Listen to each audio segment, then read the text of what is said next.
Hey, what's up, everyone? I just wanted to let everyone know the brain, my brain chemistry has been completely off this morning. I felt great on my birthday, and then after that, I got really sleepy and slept forever. Then I woke up, and then I felt okay, and then I woke up. I actually woke up this morning at about 2:30, and I felt okay, and then went downhill. I started feeling dark and really, really weird. It's like my energy was off, balance was off, and then I started getting sleepy but it was like the vision was kind of blurred. And I felt so bad the past few days. No fever though. Thank goodness I had no fever.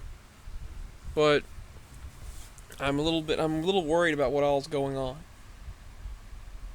They they keep urging everyone to get the shot, the jab. My father's actually saying he's going to do it. First of all, his employers are saying they're likely going to require it. And I'm concerned. I have a weak immune system, and everyone thinks that I should. I don't think this is the actual Mark situation, but I do believe it's something that could be leading up to that situation. It could be leading up to it where doing something without your consent, forcing you to do something without your consent.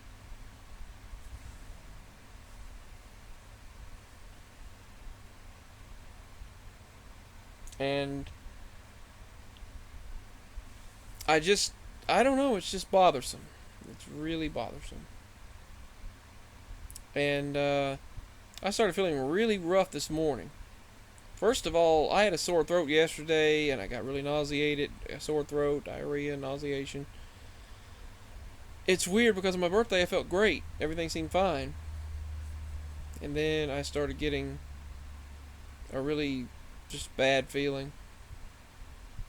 Felt awful.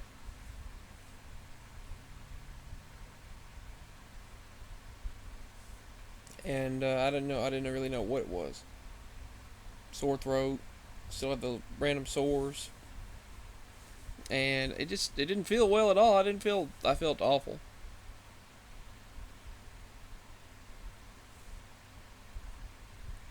Anyway, I just thought I would give everyone an update. Thank you to the personal emails. I love you all so much. And I mean, it was a great weekend, great birthday. I didn't like the fact we were out in the pouring rain, but oh, I'm already yawning. Lovely. See, that's another thing. I've got so much to do, but yet I feel so sleepy. I feel so sleepy and nauseated, just sleepy all the time. I don't know what the deal is. I ordered a home COVID test. I ordered a home test that you don't have to send it off. It's just a quick personal test. Some people said theirs was positive. Some said theirs was negative. And they said in the comments that it was the same as it was at the doctor.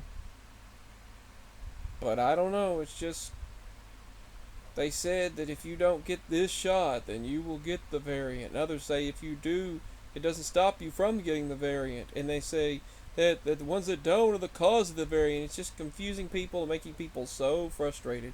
You know, if you want to do something, you should have the right to do it. If you want to, if you don't, you should have the right to say, I don't want to do so and so.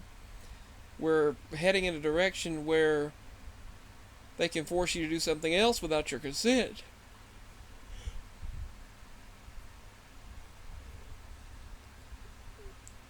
No, no one wants to have that. No one. I mean, literally, no one wants to have that. But I'm just worried, and some relatives were saying that I really should get the shot. My cousin did not. They argue with her up and down at work. They'll argue facts that they say are true, and then she'll dispute those facts and tell truth, and then they'll say, but it's the right thing to do. Like, you're not a good person if you don't get it. She's like, what are you talking about? Anyway. And then, I don't know, my eyes are itchy. Sorry. I would rather not have it, that's for sure. But it feels like we're giving in to something, and I don't want to talk about it. I don't want to talk about all that, but it feels like you're giving in to something. And it feels like the starting of something where they can tell you you cannot buy or sell. You cannot eat or drink. You cannot do this, without what we tell you. That's what it feels like it leads to. And that's what I'm afraid of. But as weak as my immune system is, and as bad as I feel,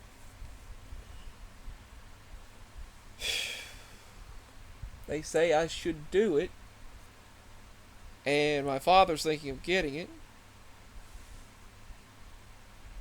Because eventually they're going to make them anyway.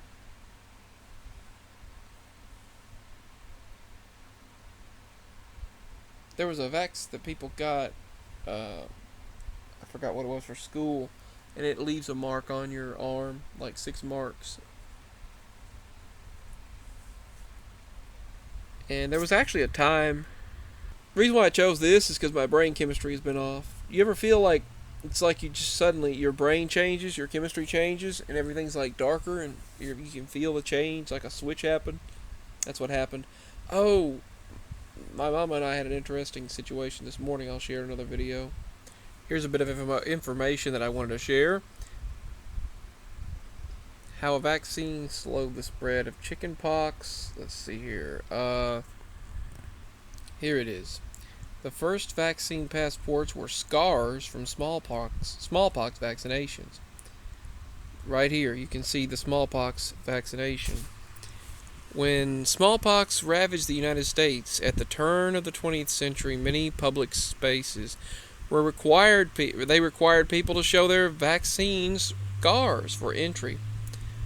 They said at the turn of the 20th century, the United States was in the grip of a full-blown smallpox epidemic. During the 5-year outbreak from 1899 to 1904, government health officials actually confirmed 164,283 cases of smallpox, but the real numbers actually may have been up to 5 times as high as that. To slow the spread, they said, of this deadly virus, there was a nationwide push for the vax. In cities and states with the worst outbreaks, vaccination was compulsory, and official certificates of vaccination were required to go to work, attend public school, ride trains, or even go to the theater. The mandatory vax orders angered many Americans who formed anti-vax leagues to defend their personal liberties. Now, in an attempt to dodge public health officials who went door to door, often with a police escort, they enforced these laws, the vax laws. Some of the anti-activists would forge certifications or certificates. Unable to tell if certificates were legitimate, health officials fell back on physical evidence. They demanded to see the scar. And this is Edward Jenner performing his first vax against smallpox in 1796. Right there.